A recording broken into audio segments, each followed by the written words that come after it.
Here are Kelly Ripa and Anderson Cooper. Thank you, Bobby.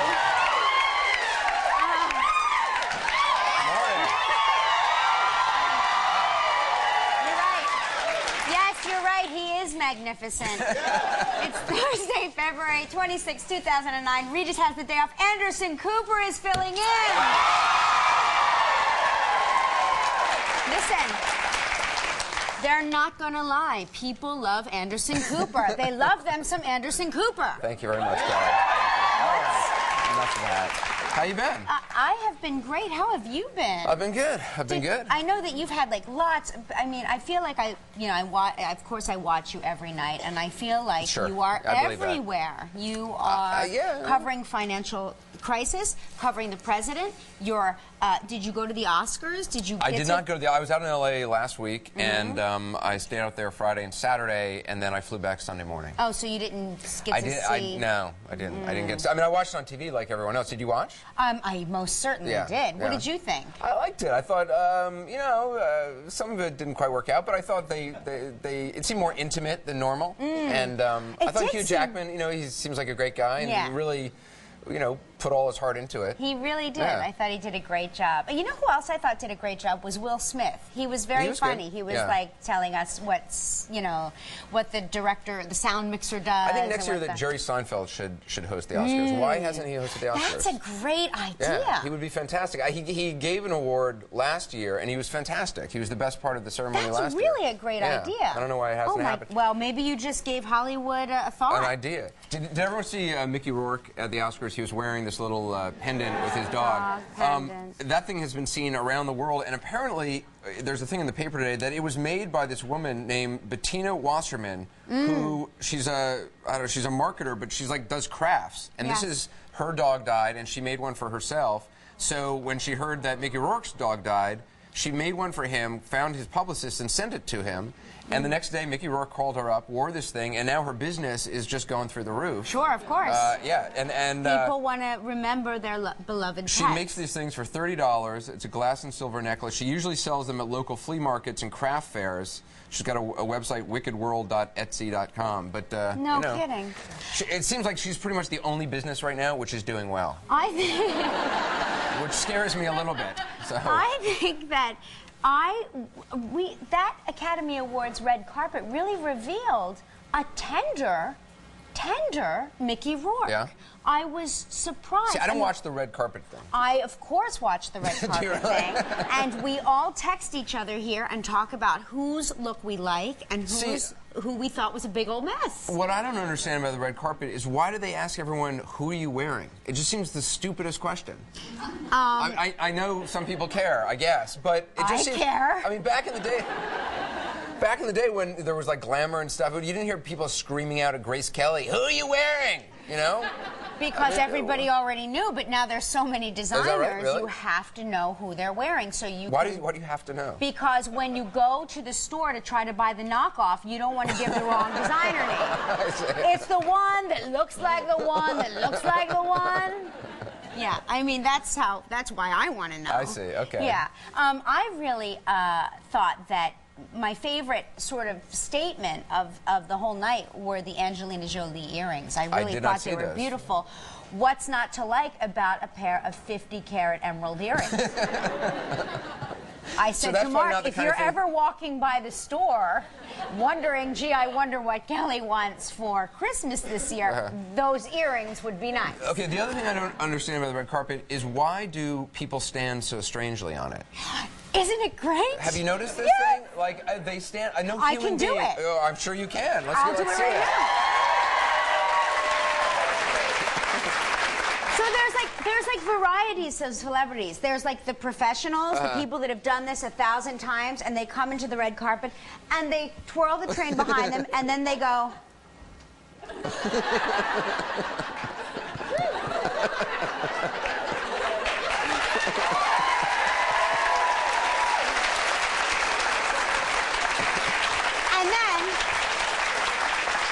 And then there are people that are there for the first time, but they didn't realize how long the red carpet is, so they have a dress that is cinched at the knee, and they do this.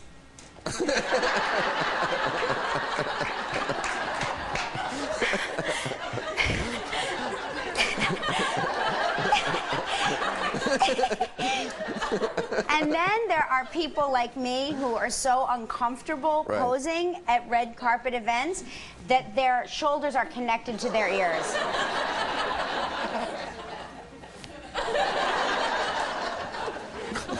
Yeah. So that's why you're trying to get the best picture for the dress. You don't have to applaud that. It's just self-indulgent nonsense that I do here.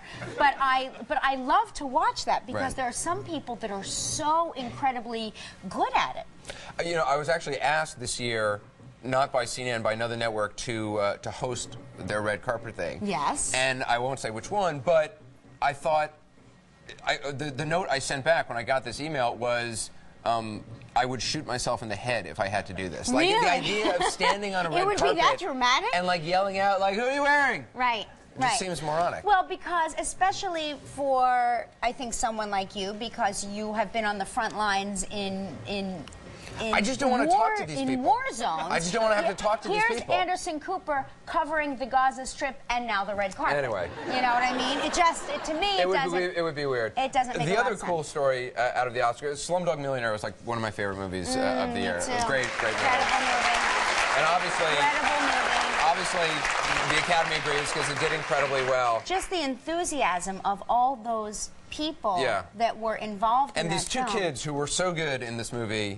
These kids that you just Rubina Ali and Azuruddin Ismail.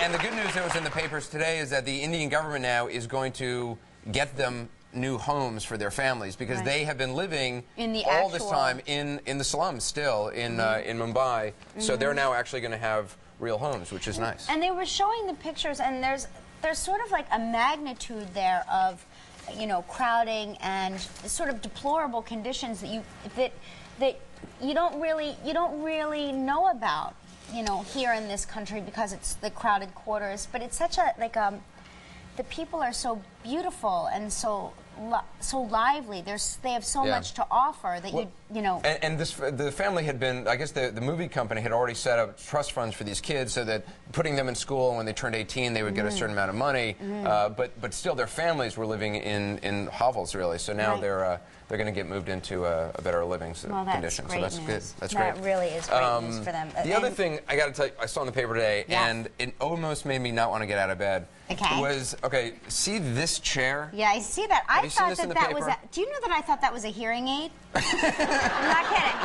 I did. I was like, oh, that's an interesting hearing aid. That must be some fascinating new. Right. So this chair, device. which I think we can say is just ugly. Right, pretty much. It's sort of a catcher's mitt with like a hearing aid device attached to it. Right. Guess how much this chair sold for at auction? Well, I'm going to say $28.3 million, Anderson. That's exactly right. $28.3 million for this chair. Sold at auction.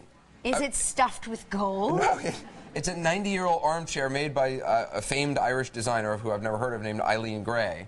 But why someone would pay $28 million at auction for one chair just seems crazy. Because I've got like... So it's not even a set of those? No, there's not. No, there's one of them. And this goes with everything, which is nice about this chair. Yeah. So, you know, you can certainly... Maybe did... I've got an old sofa, though. I've got an old sofa and an old mattress, though, that I'd like to sell to these same people. Anderson, America is waiting for you to get rid of that mattress. I'm not kidding. The time has come. I know. I'm so cheap. Do you have bed companies that send you beds now? No. You're kidding. Well, the other thing is I lost my watch, like, I don't know, a month or two ago. And I refused to buy a new one because I feel like I should punish myself for losing my watch. So I have no watch. So now when I look at the... That'll show you, Anderson. No, but I think it was irresponsible of me to lose my watch. Well, it was really irresponsible. And so, so now I feel like I should pay the price. But don't you think it's a little So now I have to check my BlackBerry for... What happens when you lose that? Are you going to go without any sort of communication? That's right. Anderson's going to be walking around like in a daze, in a total daze. That's right. Like, what's wrong with Anderson? I lost my television, so I don't know what's going on. I lost my BlackBerry.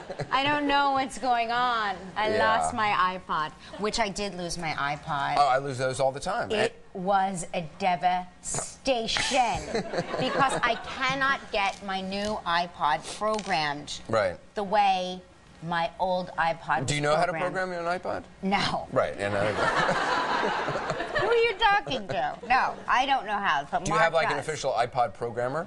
Mark programs my iPod. Yes, his name is Mark Consuelos. Okay. He's the world's best-looking iPod programmer. But I had a real order to my songs. Right. So when I was running, one after another, just the way I like them, would pop up. Now it's ruined. It's destroyed. So wait, so on your iPod, your different songs would pop up in a certain order? Yes, in a certain order. Yeah, like right when I'm getting exhausted, the theme from Rocky comes on. I'm not kidding. Really? If you want to run and you're exhausted and you're like, I can't go on, and suddenly you hear, that does it? What is this, like the Chipmunks version of is that what that was? Trumpet. You know what's embarrassing? That was my trumpet impersonation. Oh, okay. Someone just called my phone. Like, just why now? would Yeah. a friend of mine? Anderson, guess what? You're on TV. It's not even 10 o'clock at night. Yeah, my mom will sometimes call me at like 8:59. She's like, so what are you doing? And I'm like, I am walking on the air. I'm going to call you back. I got to go. So anyway, there's a lot going on here. You know, last time you were here, needless to say, you were beaten mercilessly by me. I don't know what you're talking about. In our germ trivia challenge. Which was totally fake and set up, and she had all the answers. That's not true. I'm just throwing that out there. Let me just emphatically tell you that if it's one thing I've learned from working here is that this show is designed to make me look bad. So anything that I ever win is strictly by accident. No, you won that fair and square. I will admit. won that fair and square. I don't know if any of you saw this score. You did. I still don't believe these answers. That what was it? That. The human mouth has more germs than the human hand? No, okay, that I'll believe. But what was it? It was like, that a woman's hand is dirtier than a dog's paw? Please. The woman's hand is the dirtiest thing on the planet. I've got 2 of them. Don't make me release them. I just don't believe that. I will release my hands on your skin where you think germs infiltrate. That's right. Anderson believed that most of the germs come into your body through your skin. Well, there's so much more skin than your mouth. I don't know. It was stupid. I know. It was dumb.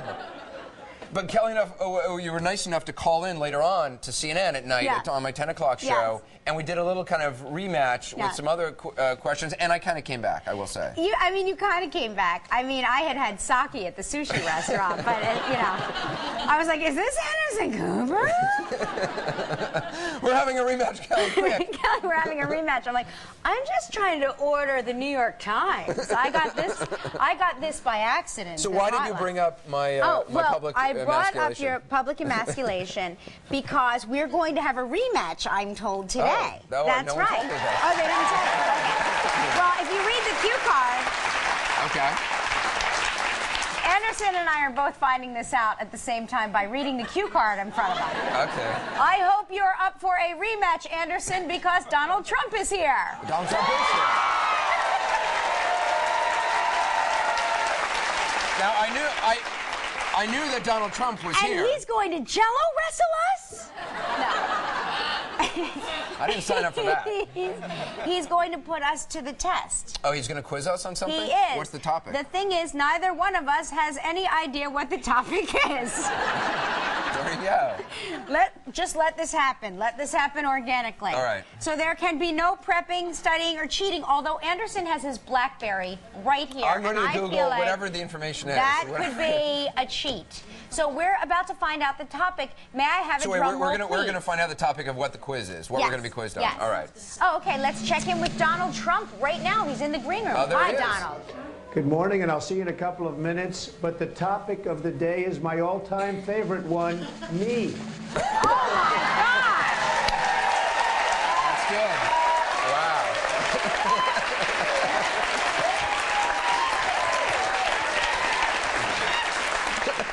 That is some Trump-tastic news, my friend Donald. You are going down, Anderson. Yeah. You are going down. I know a thing or two about Mr. Trump. I don't think you do. Really? Well, we'll see about that. Well, we will see about that. Yeah, we will. Maybe we should take his BlackBerry away from him right now before he Googles I'm fine. during the commercial break. I'm fine. Just go ahead. Talk amongst yourselves. I know exactly. Look at him, Googling Donald Trump. Like a cheater. That's right. You know, it's so funny. Before we get to the billboard, I just want to point out that I don't know if you saw the cover, the New People magazine. Yes, they're doing a profile on Michelle Obama. Being profiled. And did you see the picture of her on the couch here? Gorgeous. She looks amazing. Gorgeous. Yeah. Yes, and I love her hair like that. Who loves her hair like that? Anyone? No. You know, I interviewed the president 2 weeks ago. It was my first time in the Oval Office. It was quite exciting. I love the way you drop names. Like, you know, I interviewed the president 2 weeks ago, Kelly. But it's interesting. The Oval Office, he keeps it very warm. Apparently he likes it, and someone told the New York Times that it's so hot in there you could grow orchids, and it's actually very warm. And within 2 minutes, of the interview, a bead of sweat had started to within 5 minutes, I was just completely drenched. It's very funny. I watched that interview, as you know, I watch every move you make, and when you walked in, he said, "Hi, Anderson, how are you?" And I got all tingly because he called you Anderson, like you had. It is surreal. It's surreal when you walk into the Oval Office and there's the president sitting down and he knows your name. And that's the thing, is like somebody that I'm friends with, the president referred to by your name. You know, and I thought, oh my gosh, it's as if he's talking to me, which he wasn't, but he was talking to you, and that was close enough. Well, he did take me aside and said, you know, say hi to Kelly Ripa. No, he did not. No, he didn't at all. Honestly, he has no idea who you are. But I know. No, I know, it's so sad. I'm sure he watches your show. You think he's watching right now? No. Well, he will. If he wants to learn something, if he wants to learn about Donald Trump, he'll watch this show. That's right. Because that could help him straighten out this whole financial mess that we're in. His new show, the Celebrity Apprentice, is already on. Have you been watching? It starts on Sunday. But nice try, Anderson. Well, I haven't watched. I've been watching this commercial though.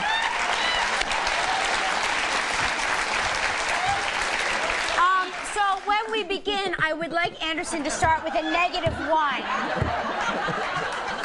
That wasn't part of the quiz. What night does Celebrity Apprentice air? It started already. I've been watching the commercial so much because it's got like Joan Rivers on it. It's got Dennis Rodman on it. This is the best. It's got that horrible guy, the Dice Man. What's his name? Andrew Dice Clay. I didn't know he was. Yeah. I'm not even going to go there. He is going to fist fight you if he ever sees you in the street. Okay, well, we're very excited about that. And Donald Trump is here, Celebrity Apprentice. He's going to give us all the death. Also, the rock group 3 Doors Down is here. They're going to perform. From Mississippi.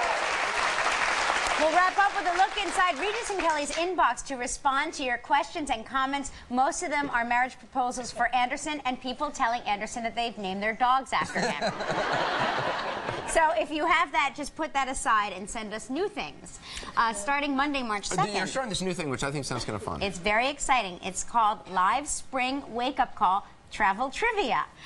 Every day, Regis and I are going to call a contestant live on the air, if not to wake them up and give them a prize, but more just to watch Regis try to operate a phone.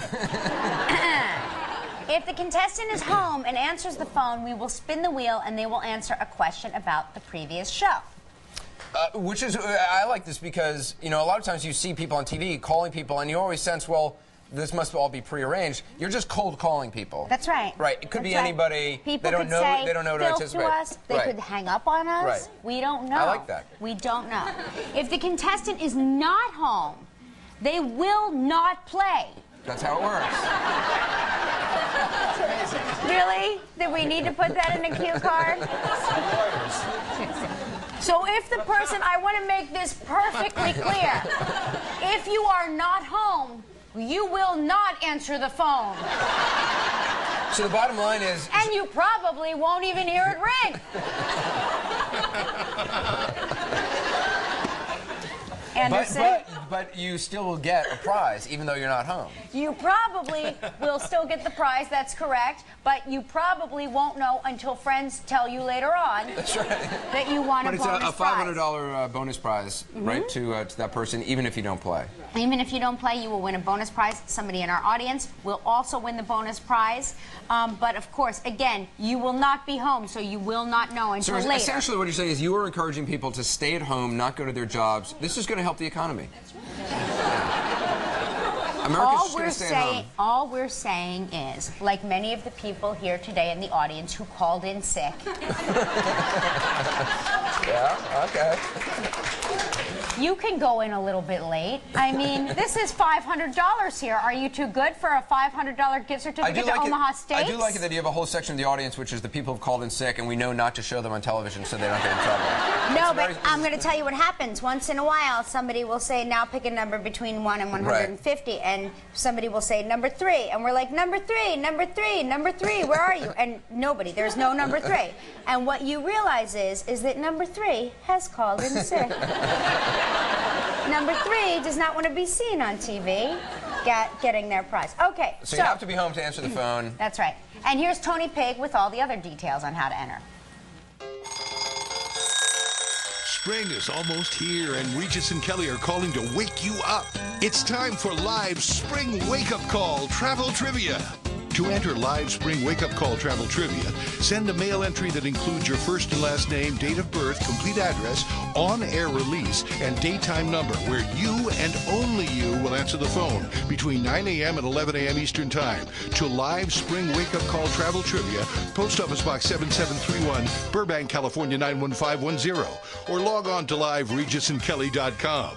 Most weekdays starting March 2nd, 2009 through May 1st, 2009, Regis or Kelly will call a randomly selected contestant live on the air and ask them to answer a trivia question about a previous show.